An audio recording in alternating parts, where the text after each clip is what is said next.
Hey, I'm Rob with the Goose Creek Gazette and the Berkeley Independent. I'm here today with my teammate in the Summerville Journal Scene office, Roger Lee of the Summerville Journal Scene. Roger, we are now full-blown into football season. The high school leagues teams kicked off on Friday, and one played on Saturday for us, and then even one game last night. So how excited are you that we're cranked up and everybody's playing? Yeah, it was an exciting week. Even had a Thursday night game in Skeeza. So they just playing all over the place everywhere. Some good games. I'm excited. Yeah, I mean, without question, these times, people really could use some football. Well, this is our newest edition of Football Talk. First thing I want to do is I want to thank our sponsor, Tony Pope State Farm. Call Tony Pope State Farm for car, home, life, and small business insurance. Also would like to mention, Roger, our Player of the Week contest. It cranks up Wednesday morning. The nominees this week are from Hanahan, running back Josh Shaw, from Stratford, receiver David Washington, and from Cross, running back Tyleek Green. On your side over there, you've got a couple of guys. Who are they? Fort Dorchester receiver O.J. Washington and Pinewood Prep running back T.J. Wright. Cool. Those five guys are our Player of the Week candidates. You can go online to one of our websites, vote and register and vote, and you'll be entered into a drawing with a chance to win some prize. Well, anyway, let's get started on this week. I'll probably go ahead and start on my side of the fence since because let's face it, all the best teams are on my side of the fence. Well, actually, we'll find out. We'll find out on Friday. A huge game coming up. Goose Creek travels over to Fort Dorchester. I don't think there's any question that these guys are probably the top two teams in Low Country. I think after what Goose Creek did last night, I think those are probably the top two teams. I got you. Well, he's talking about is the Gators beat Berkeley 28-26. Really was a great game. It was a typical first game. Both teams had their share of mistakes, but the Gators were able to get it done. For the Gators last night, new quarterback Drew Moore. He threw 2 touchdown passes, went over 200 yards. He did have a couple of throws he'd like to have back. One was a pick six, one was an interception. Typical first game stuff, but nice job by that guy. Gators have some weapons to work with. James Levine is a great receiver for the Gators. Kyon Smith and Malachi Taylor, and Demetrius Simmons is a good running back for the Gators. He went over 100 yards last night behind that big, experienced offensive front. Real quick, Fort Dorchester played on Saturday. Tell us about the Patriots, and then we'll come back to me. Yeah, the Patriots coming over a big win over Ashley Ridge. They're inter-school district rival, one of two, and Patriots pulled out a 41-20 win at Ashley Ridge. What we saw was basically Fort isn't missing a beat from what they did last year. Just as talented, just as loaded at the skill positions, big guys up front. Their running back, drawing a blank here. Dwayne Wright. Dwayne Wright had a big night. We mentioned O.J. Washington had a couple of big catches, touchdown catch, and also Demetrius McElvey had a touchdown catch from Zoltan Osborne, young quarterback who did real well against Ashley Ridge. On the defensive side of the ball, the linebackers led the way. Justin McElveen had a fumble recovery. I think he forced that too. Jaden Garner and Otis Mack both had 12 tackles each, a couple of tackles for a loss. It took Fort a while to get warmed up and really run away with it. But, by the fourth quarter, it was the game was determined. Ashley Ridge made a good push in the fourth quarter, scored 2 touchdowns in the fourth quarter. But I'm just, that's going to be a really good game this week between Gators and Patriots. You got to pick. Oh, I'm going Fort Dorchester, although it might be a closer game than some people might think. I think a competitive game is definitely possible. The problem being Goose Creek played on a Monday night, real physical, emotional game. They got to turn around and play Fort Dorchester on Friday night. That's a tough deal. I got to roll with the Patriots. And, to be the man, you got to beat the man. So to prove to me that if Goose Creek wants to prove to me that they're better in Fort Dorchester, they got to go out and prove it. Going back to me, Berkeley travels over to Wanda. We just talked a little bit about Berkeley. losing a tough one to Goose Creek. Now they have another tough region game. They've got to go on the road to Wanda, which is coming off a 35-10 win over Cane Bay. Tough little deal here for the Stags, because only 2 teams out of the region make the playoffs, and Stags already have 1 loss pinned on them, and Wanda's pretty good from what I can tell. So, I think my analysis of Berkeley is I believe the Stags just got to play a little better, take care of the ball, and they're gonna have to really gut one out this Friday because of playing a tough one on Monday. For the Stags, I got to say, Trey Minor, the quarterback, threw a touchdown pass to Solomon Butler. He threw another long one to Troy Reed. Miles Walker, defensive back we talked about last week, he picked off Drew Moore, went back to the house with it for a touchdown. Here's another one of my teams that plays this week. They played one of yours last week. Stratford, huge win over Summerville. I think it's huge for Denny McDaniel especially. 21-14 win over Summerville. They got to go over to Cane Bay for a Region 7 5A game. Again, all the region games are important because only 2 make it to the playoffs. So Stratford, they won the game 21-14. David Washington had a big game. He's a receiver for the Knights. He had 8 catches, 197 yards, and 2 touchdowns. Josh Davis, quarterback, he's a Clemson baseball commit. He threw for 240-something yards, ran for about 50 more. He threw another touchdown pass. I'm losing it here. Maybe you can remember. But he did throw a 3rd touchdown pass. Jaden Martino. So Stratford Cane Bay, that could be a good one. So I think Stratford might be having some injury issues. Well, I guess what we'll do is we'll switch gears now for a little bit to go over to here to you to talk about that Summerville-Stratford game and then talk about what Summerville has coming up. All right. It was a great game. They ended up riding the storm out and waiting. I think kickoff was at like 9:30 Friday night. A good battle. It's kind of what you've come to expect from Stratford, Summerville. Stratford pulled it out in the end. They had a big fumble recovery inside the 10-yard line. The Wave could have scored and got some momentum there, tied the game up. But hats off to that Stratford defense for getting on the fumble. Everybody knows about the Stratford quarterback. He does a good job back there. And their 2 receivers, I believe it's Anderson and was it Washington or David Washington, Anderson, okay. Jaden Martino. The running back is Jaden Austin, who he's a pretty good young player too. I was impressed. Yeah, he's good, but I was impressed with the receivers, especially the big guy, because he's very athletic. He makes some great catches that not just anybody can make. And then when he gets the ball in his hands, you better watch out because not going to bring him down easily. That's right. So I think that this season is looking very bright for Stratford. They've certainly got some tough games ahead of them, but they should be able to use that momentum. I'm trying to think what else stands out about that game. They got the first downs when they needed to. The running back was key on that. And I think probably the story is just the Stratford defense did what they had to do to get the win. And probably Summerville's made some mistakes on defense, and that's probably what cost them the game. Speaking of getting the job done, did you want to talk about who Summerville has coming up? Sure. Summerville, let's see, they are going to have Stahl, which is coming off a one-sided loss to West Ashley. So I'm looking for Summerville to look strong at Stahl. But, Stahl has proven the last couple of years to be one of those teams. They used to, quite frankly, nobody took them seriously in football. But that program has kind of got back on track.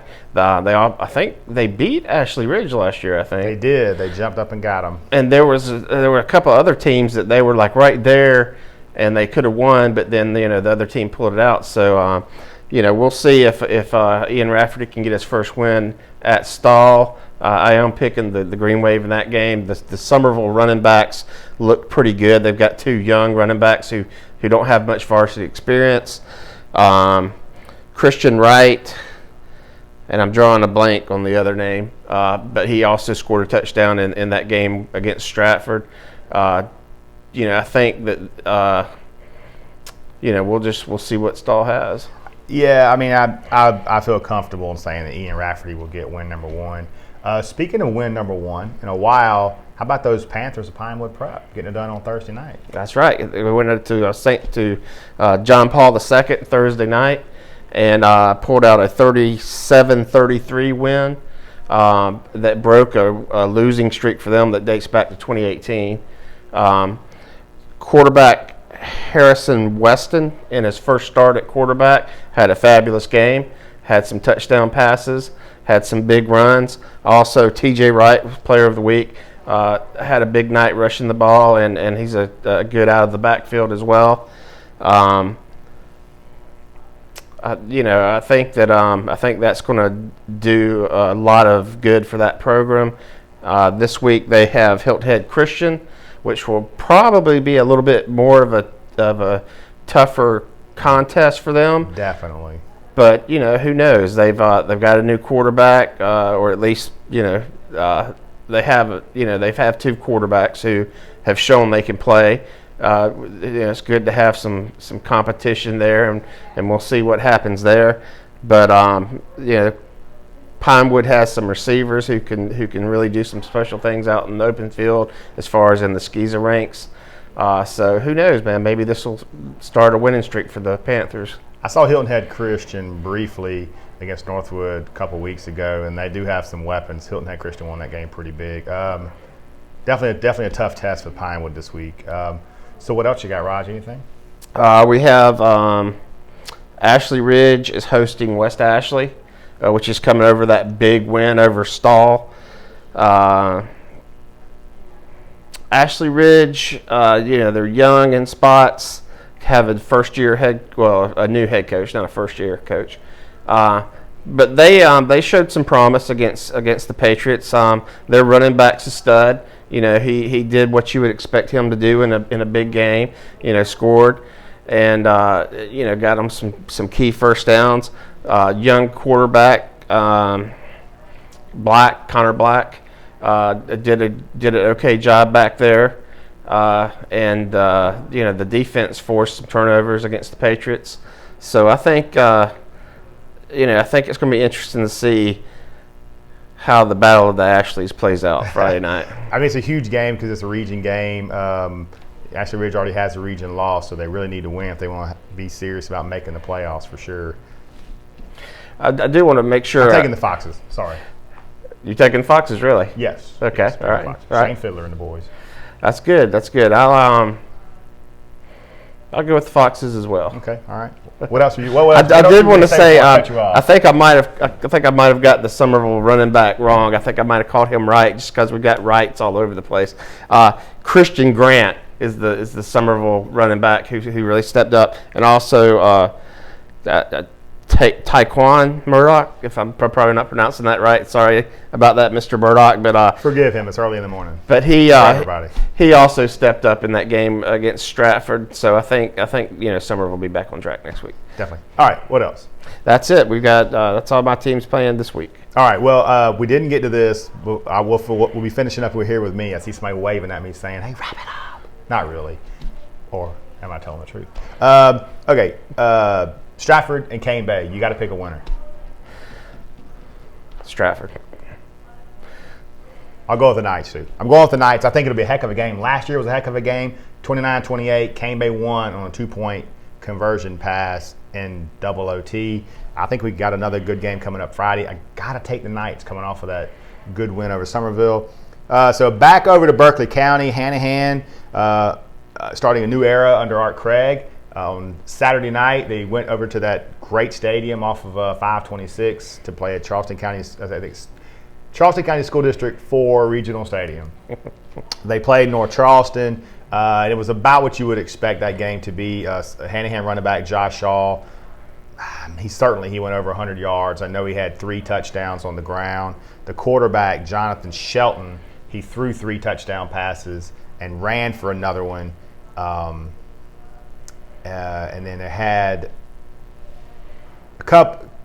another score. One other thing of note, the kicker, Blake Moros, he made all 7 extra points for the Hawks, and he also made a 30-something yard field goal. Final score is 52-0 on that game. They Hawks play Battery Creek at home and be the home opener for the Hawks. I think I like what Art Craig's doing. I mean, you could see a huge difference in just what they were doing over there on offense, and they've got some weapons. Another guy to mention for the Hawks, and I think he'll show up this week, is a young man named Kevon Rivera, freshman running back. He didn't get out of the cage too much on Saturday, but I think he will this Friday. Timberland, speaking of starting a new era, Art Craig left Timberland to go to Hanahan. The new coach of Timberland is Greg Wright. They open up the season at home against Burke. It's definitely a game that Timberland will win, should win. They return a lot of people on defense, including Amari Jenkins, Jamal McKinney, Sam Moultrie. No, I'm leaving somebody out. Jamal McKinney, I think I said him. Roman Watford. So they're going to be stout on defense. Offensively, they're turning it over to a freshman quarterback named Kylan Brown. And I asked Coach Wright, was he concerned about having a freshman quarterback? And he said no. He said this guy right here is not your normal freshman. And so I'm excited to really see him play at some point, because when guys start talking about this guy's not a normal freshman, it must mean that he's special. Obviously, I'm taking the Wolves in that one. Northwood, which was off last week, hosts Spartanburg Christian. This might be the most winnable game for them so far this season. They've had some really tough opponents: Hilton Head Christian, Buford Academy, Spartanburg Christian. Probably not as good as those two teams. So Northwood's looking for their first victory. I don't know if they'll get it Friday, but this is certainly a winnable game for them compared to the other games they've played. Speaking of winnable games, St. John's Christian, which is 5-0 after their best start since 2012 when they opened up 9-0. They get on the bus, they ride toward Florence, and they're going to play the King's Academy. Situation here with St. John's Christian is clearly the better team. All they have to do is just not help the King's Academy out too much. Quarterback Ryan Booker just continues to light up people. On Friday, he had 2 touchdowns passing, 1 touchdown rushing against Greenwood Christian. The Cavs won 26-7. Corey Morrow hauled in 2 of those touchdown passes. And also a guy making his mark for them is Nick Jimenez. He snagged an interception out of the air, goes back 55 yards for the Cavs. That kind of sealed it in the fourth quarter. That's the second week in a row he's done something big like that. He picked up a block kick 2 weeks ago against Bethesda, took it back to the house to help him win there. So Nick Jimenez, guy making some big plays on defense and special teams. One more team to talk about, Cross High School Trojans, coached by Sean Wright. He is a cousin of Greg Wright at Timberland. I saw them play on Friday night against Military Magnet. I actually started out in Monk's Corner. That game got rained out, pushed back to Monday. So I'm driving home. I'm thinking, let me go see Sean and the boys. So I went over to the new stadium off of 526, and is about what I expected. Cross was up 22-0 at halftime when I got there. They poured it on in the second half, ended up winning 44-0. The guy in the hero suit there was running back Tyleek Green. He rushed for over 100 yards. He had 2 touchdowns rushing, 1 touchdown receiving. Santori Jones also scored for the Trojans, and a young man named Jatavius Gaines. He scored another touchdown. And the big guy, Amonte McCray, got loose on defense and fell on a fumble in the end zone. Trojans ended up winning 44-0. Obviously, I'm excited about this game they got coming up Friday. They host Baptist Hill. Why is this exciting? Well, because they met twice last year. Baptist Hill beat them in the regular season. Cross knocked them out of the playoffs. So Baptist Hill, is hungry for a little bit of vengeance. They're going to go to Cross on Friday night, and they're not going to get the vengeance. Cross is going to win the football game. I like what Sean Wright and the boys have there. They have some talent, and they have some size too. One other thing I have to mention. I think I got our Player of the Week candidate wrong early in the show. It's not Josh Shaw, the running back. It's for Hanahan. It's Jonathan Shelton. So we still have 5, but Jonathan Shelton is the pick from Hanahan, not Josh Shaw. My bad. First week of the contest. First week of the contest. We're all trying to work out the kinks, like the football teams are. Well, really, one last thing. I want to finish up and then turn it over to you. Again, special thanks to our sponsor, Tony Pope State Farm. Call Tony Pope State Farm for your car, home, life, and small business insurance. Roger, call Tony Pope. You probably already have. I left my phone in the car, but as soon as I get there. All right, well, wrap us up here, big guy. I think week 2 is going to be exciting. We got the big matchup with Goose Creek and the Patriots. A lot of teams, looking to keep the momentum they have. A couple of teams looking to show people that they're better than they showed them in week 1. So that's it. Go Tigers. See y'all next week.